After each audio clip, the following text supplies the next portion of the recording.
Qué bueno, hermanos, estar aquí todos juntos nuevamente para aprender juntos del Señor, para cantarle, para recordar lo bueno que el Señor ha sido con nosotros. Quiero pedirles que me permitan hacer una breve oración y continuamos con el texto de hoy. Uy, esto está... ¿Sí? Un poquito ahí baila. Bueno, vamos a orar. Amado Padre, te damos gracias. Te damos gracias, oh Dios, por tu bondad. Gracias por tu infinita misericordia que nos alcanza donde quiera que estemos. Padre, una de las, la más grande esperanza que tenemos los seres humanos es que no hay lugar tan pecaminoso, lleno de tanta incredulidad, tan apartado de ti, donde tu gracia no nos pueda alcanzar. Qué gloria tan grande saber que tú llegas a los rincones y a los lugares donde, como Adán y Eva, nos escondemos, nos alejamos, pero ese lugar no es lo suficientemente lejano como para ti.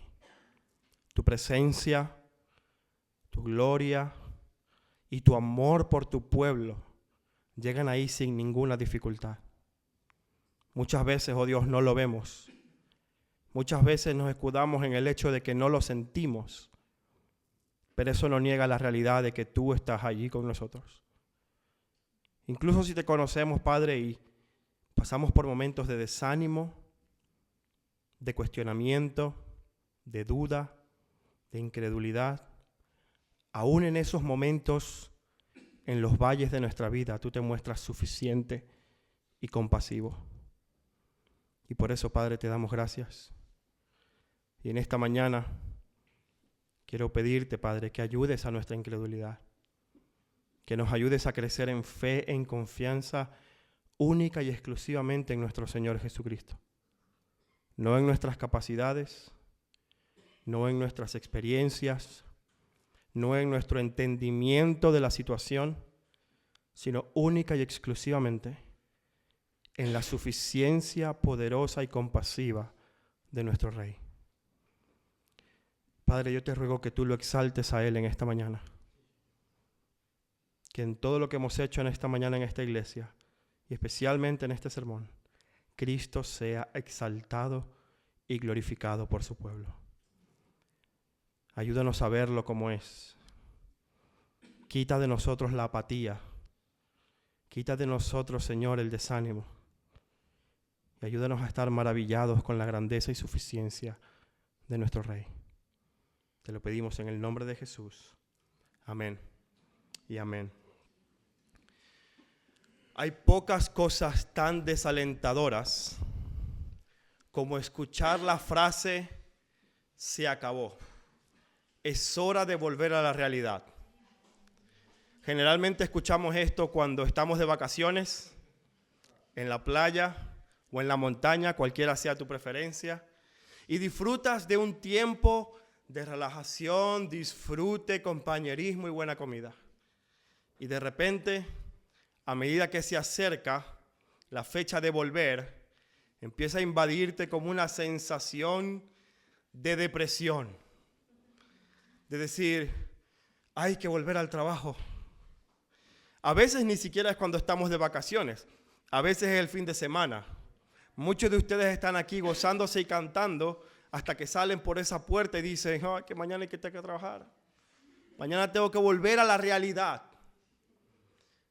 Y me gustaría decir, amados, que quizás esta experiencia que nosotros tenemos en la vida cotidiana, por así decirlo, se asemeja mucho a la vida espiritual. Me gustaría decir que esa experiencia es únicamente para las cosas, entre comillas, seculares, pero la verdad es que muchos cristianos viven su vida cristiana y espiritual de esa manera. Es decir, por momentos muy puntuales, disfrutan de la presencia de Dios de una forma tan edificante. O disfrutan de la comunión con los hermanos de tal manera que nos ayuda y nos anima a seguir en la carrera.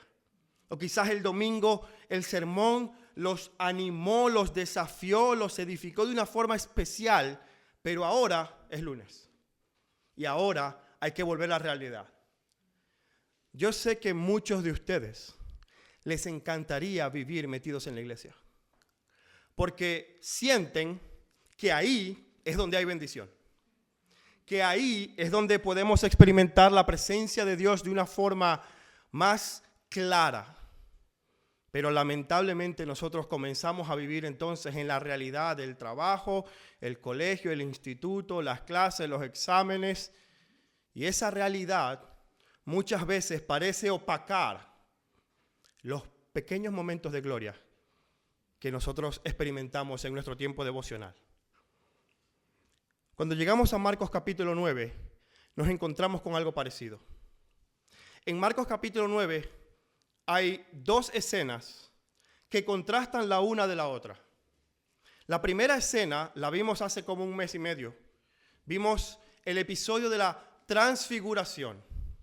Un momento donde Jesús lleva a 3 de sus discípulos a un monte alto en Cesarea de Filipos y delante de ellos se transfigura. Es decir, su rostro, sus vestiduras resplandecen con una luz sobrenatural. Aparecen Moisés y Elías, nada más y nada menos que 2 de los hombres más importantes en el Antiguo Testamento. Pedro dice: Maestro, es bueno que estemos aquí. ¡Qué pasada! Es un asiento VIP en una visión gloriosa del cielo. Y podemos ver al Señor Jesús tan glorioso, ya no velado por su humanidad, sino que vemos su luz gloriosa e incandescente de una forma clara. Y por si eso fuera poco, el texto nos dice que se escucha la voz del Padre de forma audible por segunda vez. De repente, nos dice el texto en Marcos capítulo 9, versículo 7, entonces se formó una nube que los cubrió, y una voz salió de la nube diciendo: este es mi Hijo amado, óiganlo a él. Imagínate estar tú en ese momento. Imagínate experimentar esa gloriosa visión, esa forma tan real de sentir la presencia de Dios, que llevó a Pedro a decir: Señor, esto es bueno, esto es la crème de la crème de la experiencia cristiana. Esto sí es un devocional como Dios manda. Haber visto al Hijo de Dios transfigurado delante de ellos en todo su esplendor y su gloria y escuchar la voz del Padre. Pero esa es la primera escena. Y Marcos no se queda allí. En el versículo 14 leemos que Jesús descendió de la montaña para reencontrarse con sus discípulos. Es decir, aquellos 9 que se habían quedado al pie de la montaña esperando por Jesús y los 3. Y aunque el pasaje no lo dice de forma directa y clara, yo creo que podríamos ponerle por título a esta sección, no al sermón, sino a la sección: Jesús y 3 de sus discípulos vuelven a la realidad. Porque la escena que aparece a continuación es completamente diferente a la de la transfiguración. Es completamente opuesta a la de la transfiguración. Vemos que ya no hay gloria en el monte. Vemos que ya no está la luz incandescente. Vemos que ya no está la voz del Padre de forma audible, sino que Jesús y sus discípulos van a enfrentarse al dolor producido por vivir en un mundo caído. Pero aún así, yo quiero que prestes atención a esto, porque este es el énfasis del pasaje. Aún a pesar de este contraste, Jesús va a demostrar una vez más que la gloria y la autoridad que fueron manifestadas en el monte siguen siendo igual de reales ahora que están en el valle, ahora que están de vuelta a la vida real, cotidiana y mundana. Así que quiero que leas conmigo el pasaje que vamos a estudiar hoy, que es Marcos capítulo 9, versículos 14 al 29. Marcos capítulo 9, versículos 14 al 29. Dice así: cuando regresaron a donde estaban los otros discípulos, es decir, los 9 que se habían quedado ahí al pie del monte, y vieron una gran multitud que los rodeaba y a unos escribas que discutían con ellos. Enseguida, cuando la multitud vio a Jesús, quedó sorprendida y corriendo hacia él, lo saludaban. Versículo 16. ¿Qué discuten con ellos?, les preguntó Jesús. Y uno de la multitud respondió: Maestro, te he traído a mi hijo, que tiene un espíritu inmundo, y siempre que se apodera de él, lo derriba y echa espumarajos y cruje los dientes y se va consumiendo. Le dije a tus discípulos que lo expulsaran al espíritu, pero no pudieron. Y Jesús dijo: oh generación incrédula, ¿hasta cuándo estaré con ustedes? ¿Hasta cuándo los tendré que soportar? Tráiganme al muchacho. Y lo llevaron ante él. Inmediatamente el espíritu cuando vio a Jesús, al instante sacudió con violencia al muchacho, y éste, cayendo en tierra, se revolcaba y echaba espumarajos. Y Jesús le pregunta al padre de este muchacho: ¿hace cuánto que está así? Y el padre respondió: desde su niñez, desde que era un niño. Muchas veces ese espíritu lo ha echado en el fuego y también en el agua para destruirlo. Pero si tú puedes hacer algo, ten misericordia de nosotros y ayúdanos. ¿Cómo que si tú puedes?, le dijo. Todas las cosas son posibles para el que cree. Y al instante el padre del muchacho gritó y dijo: creo, ayuda a mi incredulidad. Cuando Jesús vio que la gente corría a reunirse, reprendió al espíritu inmundo diciéndole: espíritu mudo y sordo, yo te ordeno, sal de él y no vuelvas a entrar en él. Después de gritar y sacudirlo con terribles convulsiones, el espíritu salió del muchacho y éste quedó como muerto. Tanto que la mayoría de ellos decían: está muerto. Pero Jesús, tomándolo de la mano, lo levantó y él se puso en pie. Cuando Jesús entró en la casa, sus discípulos le preguntaron en privado: ¿por qué nosotros no pudimos expulsarlo? Y Jesús le dijo: esta clase con nada puede salir sino con oración. Padre, nuevamente gracias. Ayúdanos, Señor. Ayúdanos en nuestra incredulidad. Ayúdanos a entender este texto. Ayúdanos a ver a Jesús. Ayúdanos a vernos a nosotros mismos a la luz de Él. Te lo pedimos en Cristo. Amén. Amén. En esta segunda escena vemos claramente a Jesús volviendo del monte de la transfiguración. Había mostrado su gloria de una forma majestuosa y clara, y junto con Jacobo, Juan y Pedro regresan a donde están los discípulos. Y rápidamente el texto nos lleva rápido al meollo del asunto. Jesús encuentra a los discípulos discutiendo, ¿cómo va a ser que no?, sino con los escribas. Esta facción de los fariseos que se encargaba de transcribir la ley. Aquellos que eran expertos en la teología del Antiguo Testamento. Y se encuentra a estos dos grupos, la multitud, como si fuera un patio de colegio alrededor de ellos, queriendo ver una pelea entre dos estudiantes. Así está los 9 discípulos debatiendo teológicamente con los escribas y fariseos que eran expertos en la ley. Y Jesús rápidamente en el versículo 16 les pregunta: ¿qué discuten? Y es aquí, amados hermanos, donde nuestra historia da un giro interesante. Quien responde sobre el debate no son los fariseos. Quien responde sobre el debate no son aquellos que están involucrados en la discusión teológica.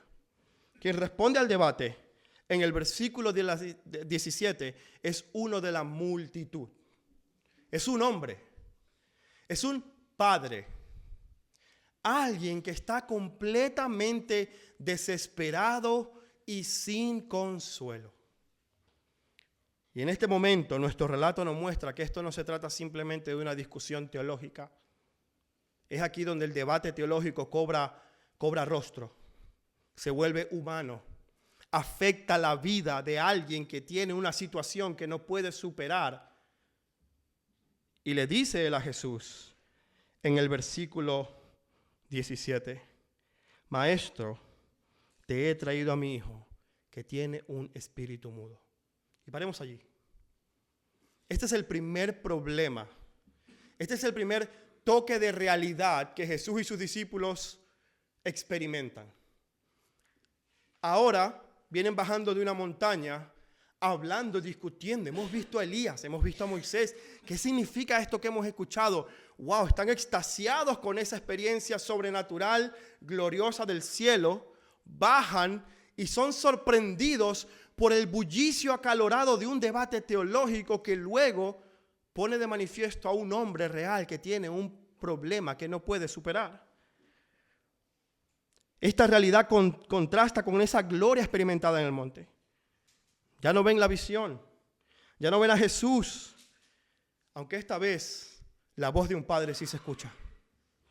No es la voz del Padre Celestial que dice, este es mi hijo amado, a él oíd. Es la voz de otro padre, un padre humano que dice, Señor, estoy desesperado. Señor, no puedo. Padre, estoy viendo a mi hijo sufrir con un mal que yo no puedo hacer nada. Y estoy seguro que ese padre habrá orado muchas veces diciendo, Señor, que me posea a mí el demonio, pero deja a mi hijo. Estoy seguro que cualquier padre en su sano juicio habría cambiado lugar con su hijo para sufrir él ese daño, pero que no sea su hijo el que es echado al fuego y al agua luego para ser torturado. Pero este padre, que no es el mismo Padre Celestial, está hablando también. Y está hablando de su hijo, al igual que Dios. Su hijo que está completamente dominado por un demonio. Completamente sujeto a la voluntad y al dominio de un espíritu inmundo. Yo siempre le digo a mis hijos, no te preocupes, si alguien te quiere hacer daño, tiene que pasar primero por papá. Hermanos, y eso puede funcionar con cualquier otro ser humano. Pero mi poder es nada contra Satanás y sus demonios. Mi poder es nada contra las fuerzas espirituales que me superan. Da igual cuántas armas o cuántos músculos yo tenga y cuántas cosas sepa de defensa personal, absolutamente nada de eso. No tengo armas, por si acaso, y algunos estaban diciendo como, pastor, pero no importa lo que yo pueda inventarme para proteger a mis hijos, si quien viene contra ellos es mucho más poderoso que yo. Y eso es lo que está experimentando tu padre. El debate teológico surge porque tengo una necesidad que tus discípulos no pudieron cubrir. Y Jesús le pregunta en el versículo 21 y 22 a este hombre, ¿desde cuándo está así el muchacho? Y mira la sorprendente respuesta de este hombre. Dice, desde su niñez, desde que era un niño, desde que era pequeñito. Esto no es un problema de ahora, no es que la semana pasada se le metió el demonio. Esta familia ha estado experimentando años y años de dolor, sufriendo los efectos de la posesión demoníaca. Quiero que pienses en eso por un tiempo. Imagina los fines de semana de esta familia. Vamos al parque, no, que el niño se está revolcando. Imagina que la vida de esta familia viene definida por la influencia de Satanás y sus demonios sobre ellos. Por el dominio del mal, la presencia del mal en su familia definía absolutamente todas las cosas. Imagínate este hombre teniendo que ir a trabajar. Desesperado llega y dice, Señor, desde su niñez. Y mira lo que añade. Muchas veces ese espíritu lo ha echado al fuego y también al agua para destruirlo. Es decir, no es solamente que lo estaba dominando, lo estaba destruyendo poco a poco a su hijo. Yo me acuerdo cuando nos advirtieron de los terribles 2 en la etapa de los niños. Y nos dijeron, espera que tu hijo cumpla 2 años. Se va a poner rebelde, se va a poner terco.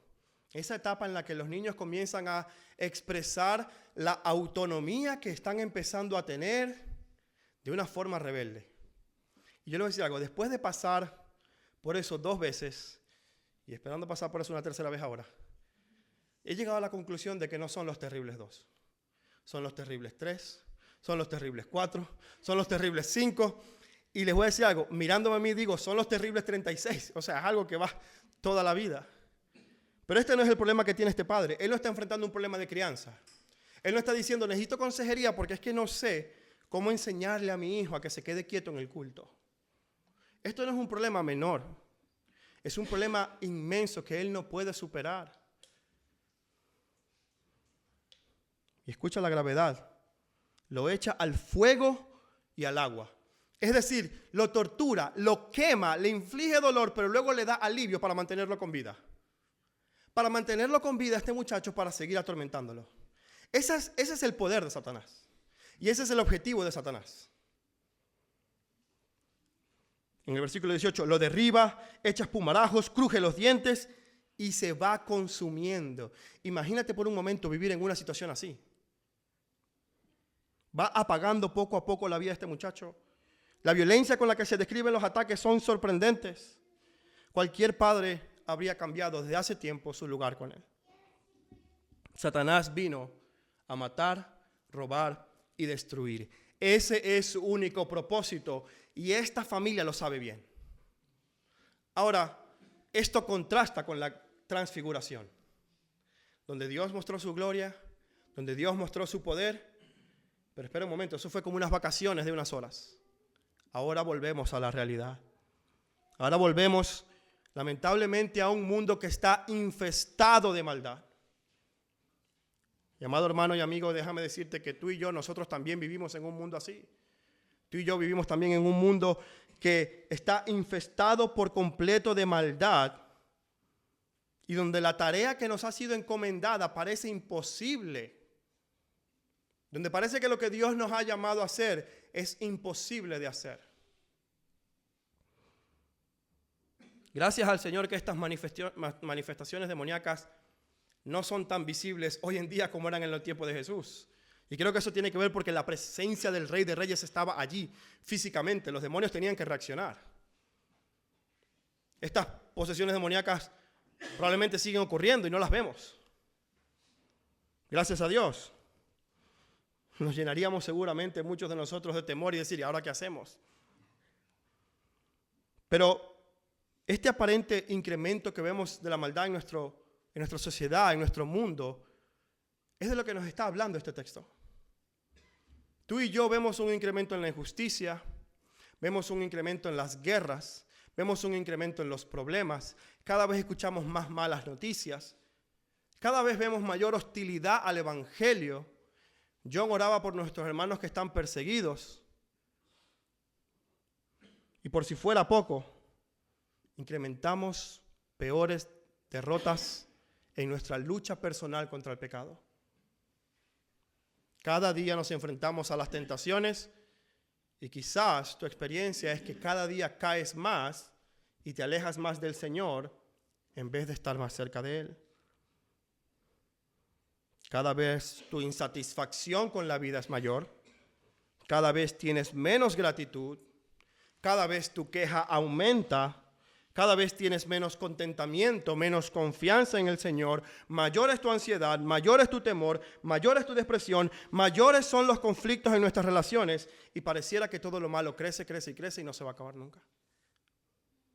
Y yo quiero que te preguntes si esta es la sensación que tú tienes en tu vida cristiana. Yo quiero que te preguntes por un momento si tu sensación es que tú no estás lo suficientemente cerca del Señor. Es decir, si pareciera que solo tienes algunos momentos de gloria en tu vida cristiana. Algunos pedacitos aquí y allá. Como que te deleitas en el Señor unos minutos y luego vuelves a la realidad. Que rápidamente la vida te va consumiendo y mostrando esta perspectiva de todo lo malo y todo lo satisfecho que debes estar por todo lo que no tienes. O quizás buscas al Señor y lo buscas de todo corazón, pero quedas frustrado e insatisfecho porque aunque buscas al Señor, no sientes la presencia del Señor. Oh, ¿quién pudiera experimentar algo como la transfiguración en su devocional? ¿Te imaginas? Abrimos Filipenses 4:13. Todo lo puedo en Cristo que me fortalece. Una visión del cielo. Wow, ¿quién no quisiera tener un devocional así? ¿Quién no quisiera vivir la vida con experiencias gloriosas, toques del cielo que me mantengan animado y motivado? Quizás piensas que no eres lo suficientemente diligente para alcanzar esas experiencias. Y piensas que tu indisciplina, al no poder leer completamente 5 capítulos de la Biblia cada mañana a las 5 de la mañana, en griego o en hebreo, es lo que te impide sentirte así conectado con el Señor. Todo eso para luego enfrentarte a un recordatorio odioso de que la vida, la experiencia humana en su gran mayoría no es como la transfiguración. Quiero que medites en eso. Quiero que pienses si esa es tu sensación, porque no tengo duda que los discípulos se sintieron así. Pero este problema que vemos en este contraste de la vida, en esos pequeños toques de gloria con la vida real mundana y del día a día, es el primer problema. Este dominio demoníaco que vemos en esta situación es el primer problema, es el primer toque de realidad que expone un segundo problema. El dominio demoníaco del muchacho es un problema que expone un segundo problema que es menos evidente, pero más profundo. Es menos evidente, pero más profundo. Presta atención a lo que el Padre contesta a Jesús cuando Él le pregunta a los fariseos y a los discípulos, ¿qué están discutiendo ustedes? Versículos 17 y 18. Uno de la multitud le respondió, Maestro, te he traído a mi hijo que tiene un espíritu inmundo y siempre se apodera de él y lo derriba y lo echa a espumarajos, cruje los dientes y se va consumiendo. Para allí. Esa es la descripción del primer problema. El dominio demoníaco. Mi hijo está poseído. La maldad está haciendo cosas detestables. Nos está dominando, nos influencia, no podemos vencerla. Mira el segundo problema. Dije a tus discípulos que expulsaran al espíritu y no pudieron. Mira la progresión lamentable ante el estado del hijo. Este hombre que seguramente habrá escuchado grandes cosas acerca de Jesús. Jesús, después de todo, no es la primera vez que se enfrenta a un demonio. Desde el principio de su ministerio, Jesús ha enfrentado demonios. En Marcos capítulo 1, versículo 19 en adelante, cuando Jesús va a Capernaum a predicar en la sinagoga, inmediatamente le entra un hombre endemoniado, dice, tú eres Jesús, el Hijo de Dios. En todo el Evangelio de Marcos hasta el capítulo 9 hemos visto constantemente que Jesús va sometiendo a Satanás y sus demonios con una facilidad que solamente el Rey de Reyes puede hacer. El problema está en sus discípulos, que no pudieron hacer lo mismo que su Señor. Y tú dirás, bueno, es evidente, ellos no son reyes. No, pero espera un momento. Mira lo que dice en Marcos capítulo 6, versículo 7. Porque el Señor había escogido a estos hombres y los había enviado. En Marcos capítulo 6, versículo 7, llamó a los 12 y comenzó a enviarlos de dos en dos. Escucha la siguiente frase. Dándoles autoridad ¿sobre quién? Sobre los espíritus inmundos. Es decir, estos hombres que en el capítulo 3 fueron llamados por Jesús para predicar y expulsar demonios, no solamente habían sido llamados por el rey, habían sido empoderados por el rey, habían sido comisionados por el rey para hacer precisamente esto que no pudieron hacer. Los apóstoles no eran un exorcista novato. No eran como que, espera, que no tenemos experiencia. No. En el capítulo 6, versículo 30, ellos volvieron a reencontrarse con Jesús después de haber sido enviados 2 a 2 y decían, Señor, no tienes ni idea de lo que hemos hecho. Los espíritus se nos sujetaban. Pero el testimonio del Padre los deja en evidencia. Él expone la incapacidad de los apóstoles y sobre todo expone la incredulidad de estos 9 discípulos que caminaban con Jesús. Este es el segundo problema. Y de hecho, este es el central problema que encontramos en la historia. Porque la incredulidad va a permear todo lo que encontramos en el resto del pasaje. Estos hombres que se supone que habían sido llamados, enviados por el rey, habían recibido poder y autoridad para hacer precisamente esto, predicar y expulsar demonios, ahora no podían hacerlo, después de haber tenido mucho éxito en su ministerio. La incompetencia apostólica es lo que hace que la multitud, además de ver al endemoniado, ahora comiencen a cuestionar y a debatir por qué ellos no pudieron. Ahora el problema no es solamente el muchacho endemoniado, que eso ya es suficiente, es, momento, ¿no se supone que ustedes tienen experiencia y pueden hacer esto.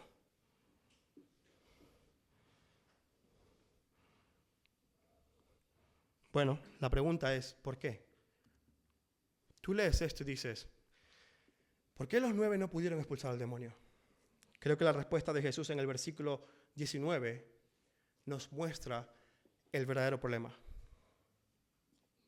Jesús responde y dice, oh generación incrédula, vaya descripción, y luego dice, escucha, ¿hasta cuándo estaré con ustedes?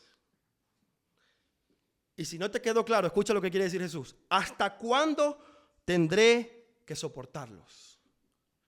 Mira, entre todas las cosas que tú y yo esperamos que el Señor nos diga, estoy seguro que esta no está en la lista, ni de última. Ninguno de nosotros dice, bueno, yo espero que el Señor me diga, ¿hasta cuándo te voy a soportar, chico?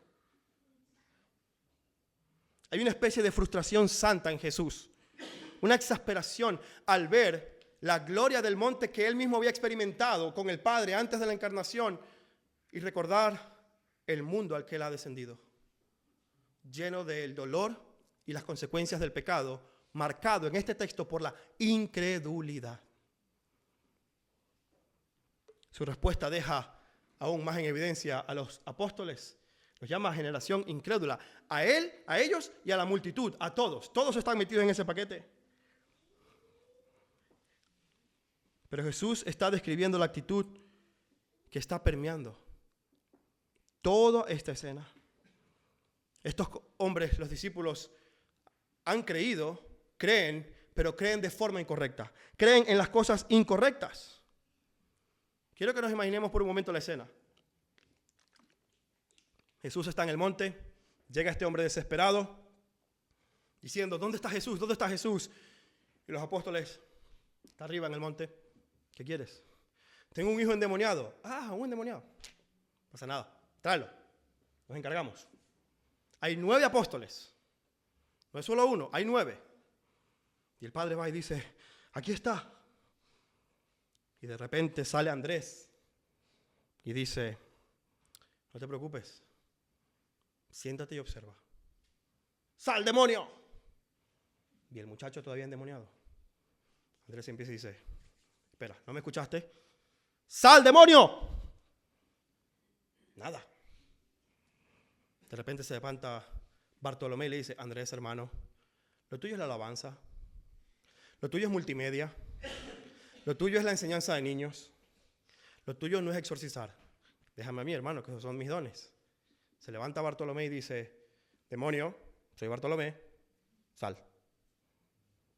Demonio sigue. Bartolomé impresionado se sienta, confundido, y se levanta ahora Tomás. Y así, uno a uno, Felipe, Tadeo, Jacobo, Simón y por último Judas Iscariote. Tú pensarás que con cada apóstol la confianza aumenta. No. Cada vez que ven a su predecesor fallar, cada uno entonces empieza a cuestionar su propia capacidad para hacer aquello que supuestamente el rey lo ha llamado a hacer. 9 veces este padre fue decepcionado por aquellos a quienes Jesús había mandado a hacer esto. La actitud que parece haber en ellos es, Jesús no está, tranquilo, pero nosotros sí. Una confianza que poco a poco se vería mermada. Y poco a poco ellos se fueron llenando de incredulidad. Jesús expresa una santa reprensión y regaño por esto. ¿Hasta cuándo tengo que soportar a ustedes que siguen teniendo incredulidad en sus corazones después de todo lo que han visto y hecho?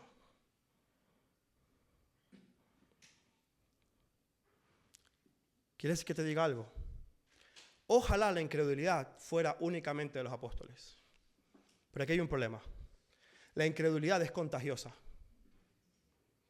Ojalá existieran tapabocas o mascarillas para la incredulidad. Que nos pusiéramos así en el corazón y en la mente y que solamente se quedara con nosotros. Pero la realidad, amados hermanos, es que esta actitud de los discípulos y esta evidencia de su incredulidad, la dureza de sus corazones, empezó a mermar la fe del Padre.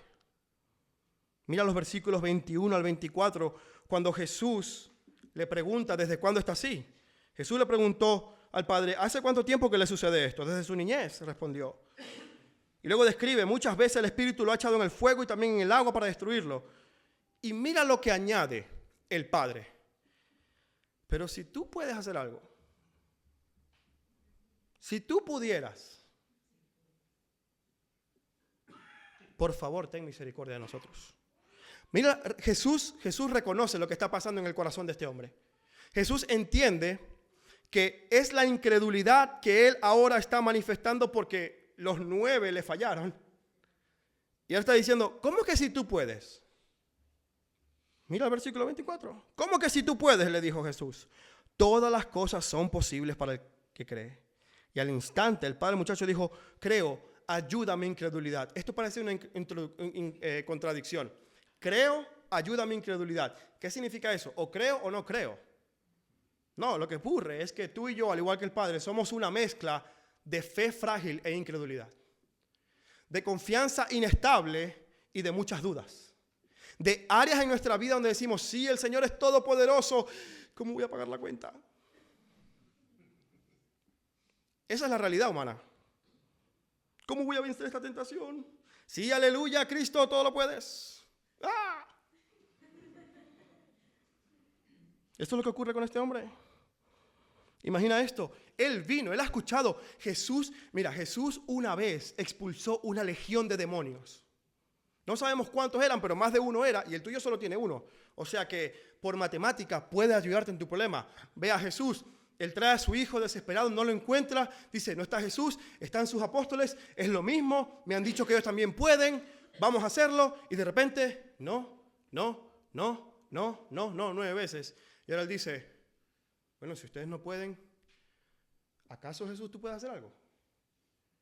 Aquellos a los que tú le diste autoridad, aquellos a los que tú mandaste, no pudieron.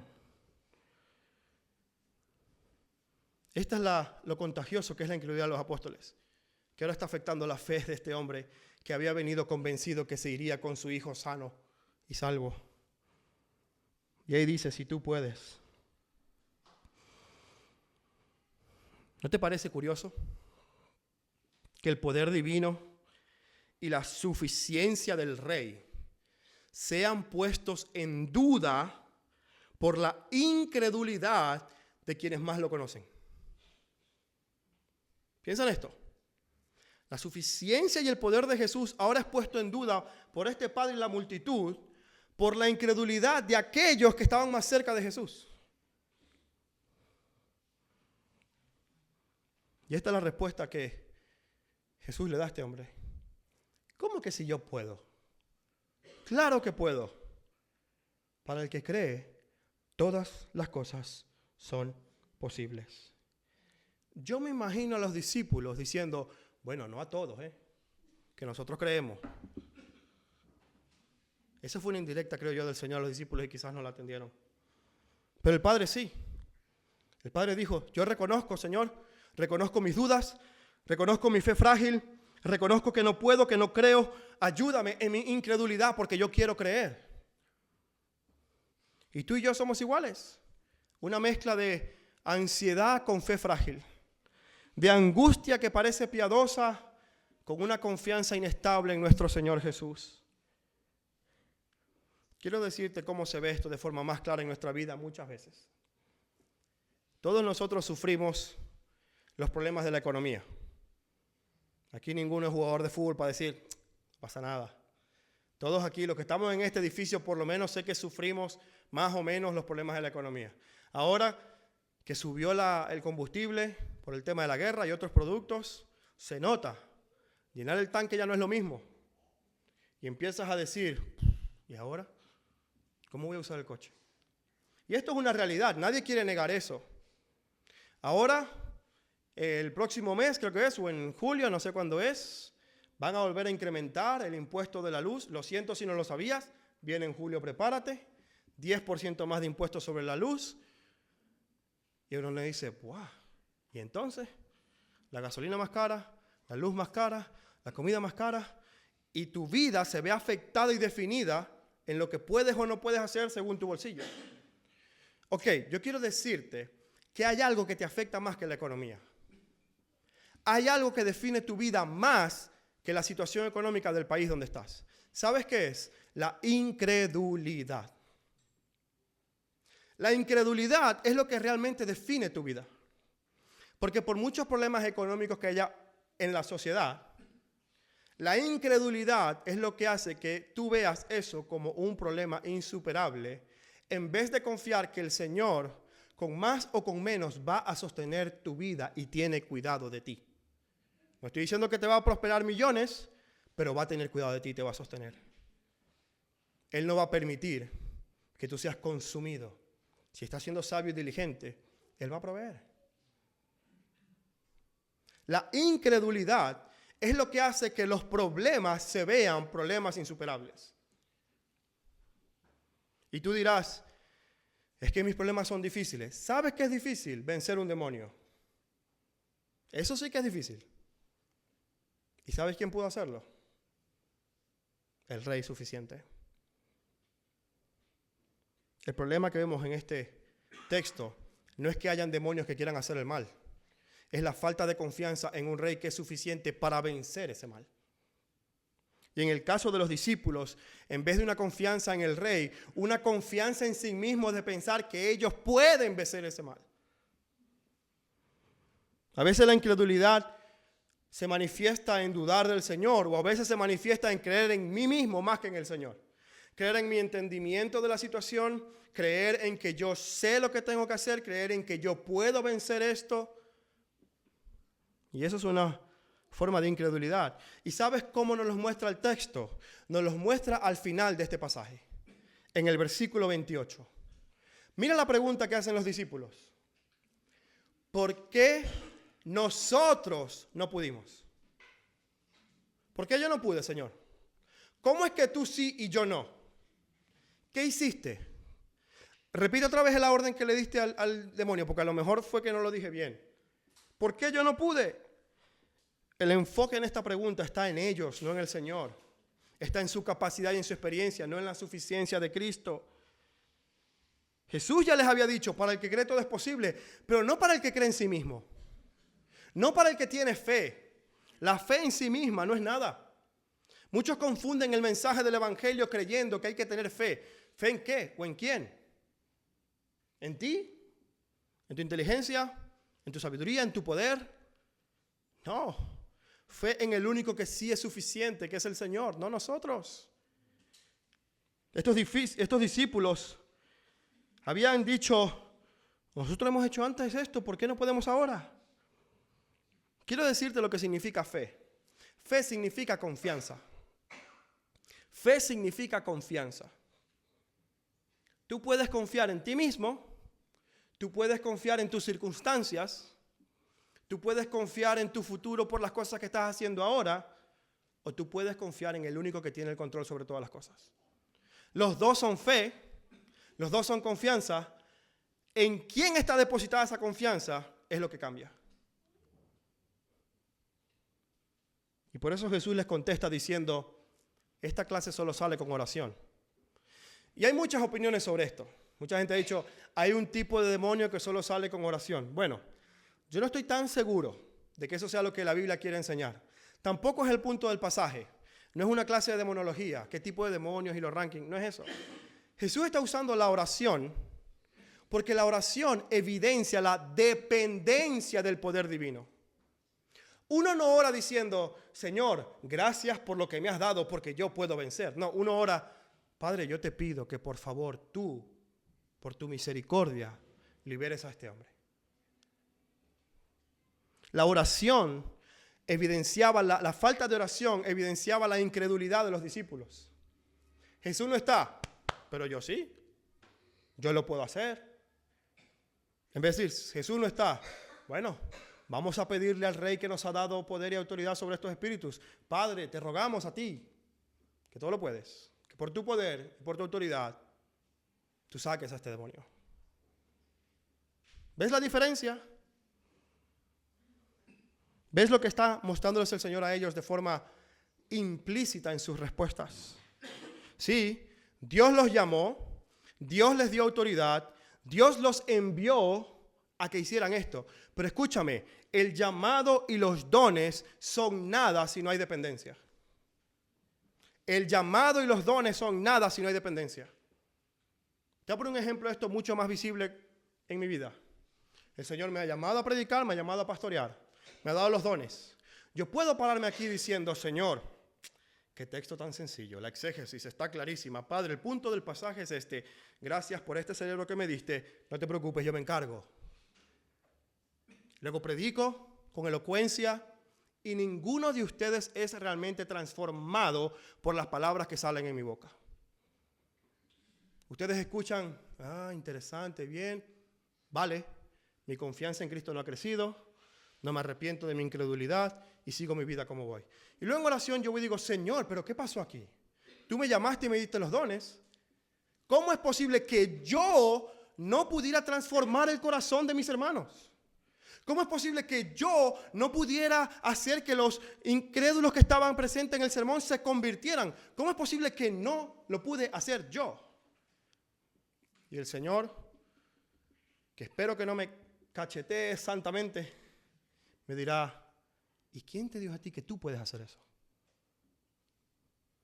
Sí, yo te llamé y te di los dones, pero ¿crees que es tu poder o es el mío? ¿Cuánto oraste por estas personas a quienes tú le estás predicando? ¿Cuánto conoces el corazón de ellos para traer a mí en oración y súplica que los ayude en su incredulidad? ¿Cuánto dependiste de mí en la preparación y entrega de este mensaje?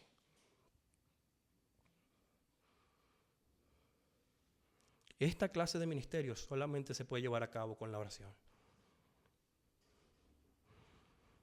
Yo creo que esto es lo que el Señor le está enseñando a los discípulos y ellos no lo entienden. Su incredulidad, y lo veremos el próximo domingo, está tan enraizada que no pueden ver aquello que es evidente a sus ojos. Ahora quiero que reflexiones en un momento. Quiero que pienses en esto.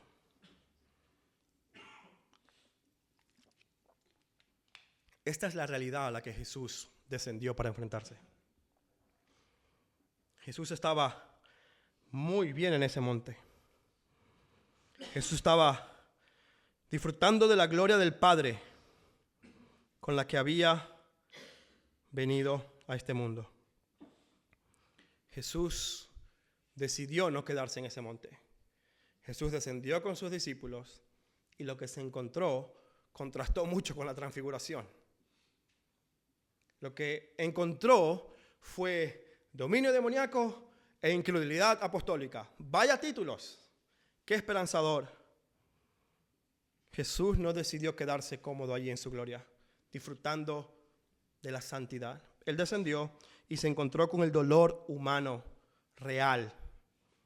Y quiero decirte que esto estoy convencido, de que es simplemente una pequeña escena que nos muestra lo que Jesús hizo en toda su vida.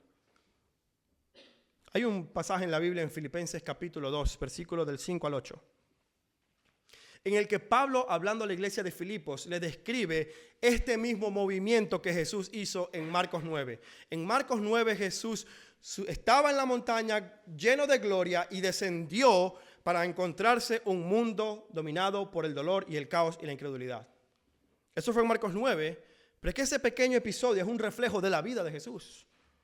En Filipenses capítulo 2, versículo 5, dice Pablo a la iglesia, haya pues en ustedes esta actitud que hubo también en Cristo Jesús.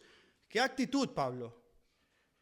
Jesús, quien existía en forma de Dios, no consideró ser igual a Dios como algo a que aferrarse, sino que se despojó a sí mismo tomando forma de siervo y haciéndose semejante a los hombres y hallándose en forma de hombre, se humilló, haciéndose obediente a la muerte de cruz. Es el mismo movimiento, descenso, gloria, disfrute, santidad, esplendor, mundo caído, dolor, caos, incredulidad, sufrimiento y muerte. Jesús pudo haberse quedado con el Padre y nunca venir a la cruz.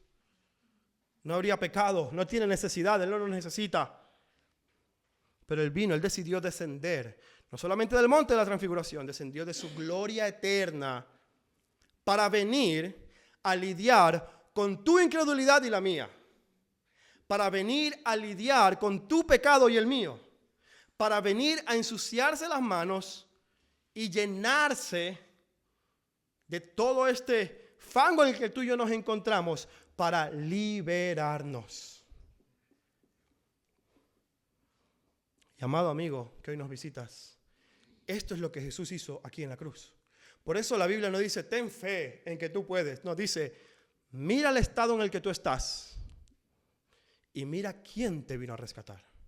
La pregunta es si vas a confiar en que Él es el que te puede sacar de allí, o si crees que por mucho que tú patalees vas a salir de este lodo. Jesús vino a este mundo de su gloria para identificarse con el dolor y sufrimiento que tú experimentas por tu pecado, igual que yo. Y no solamente para identificarse, para decir, oh, yo te entiendo, pobrecito, sino que vino venciendo a la muerte a Satanás para sacarte de allí y decirte, en mí, por mi victoria, tú puedes ser libre. No por tu esfuerzo, por mis méritos, dice el Señor. Amado amigo, si esto es algo que habla a tu corazón en esta mañana, si tú reconoces en tu propio corazón la influencia de la maldad, no de Satanás, sino de tu propio pecado, de tu propia tendencia, de tu propia mentira, orgullo, lujuria, orgullo, ira, envidia. Si tú reconoces eso en tu corazón, entonces hay uno que te puede hacer libre, y ese es Jesús. Si esto es algo que tú quieres conocer más hoy, yo quiero hablar contigo después de este culto. Por favor, no te vayas de aquí sin hablar conmigo o con alguno de los miembros de nuestra iglesia, porque nos encantaría mostrarte cómo el Señor ha hecho eso en nuestra vida según lo que dice su palabra. Y hasta ahora hemos visto, amados hermanos y amigos, que hay un problema insuperable, el mal y los demonios. Hemos visto que hay hombres incapaces, llenos de dudas y de incredulidad, pero el texto no culmina allí. El texto culmina enfatizando que hay un Salvador suficiente. Jesús responde, versículo 25 de Marcos capítulo 9, y nuevamente muestra su poder y autoridad. Y dice, cuando vio que la gente se reunía, reprendió al espíritu inmundo diciéndole, espíritu mudo y sordo, yo te ordeno, sal de él y no vuelvas a entrar en él. El espíritu inmundo inmediatamente, dando un último sacudón al muchacho, como queriendo decir, bueno, ya me voy, pero por lo menos voy a hacer un último daño. ¡Pah! Salió.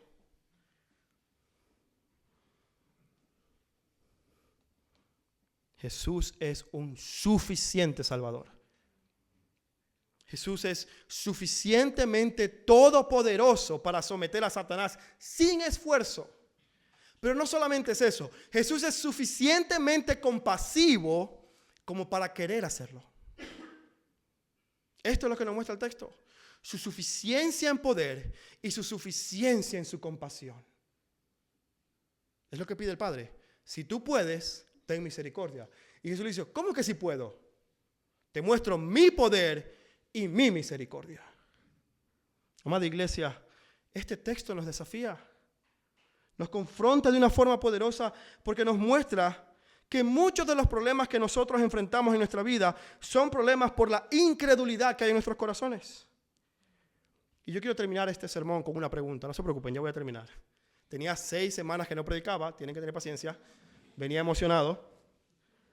Pero quiero dejarte con esta pregunta. ¿Cómo respondes al Señor? ¿Cómo respondes a las tantas evidencias de fidelidad y poder que Él ha mostrado a tu vida?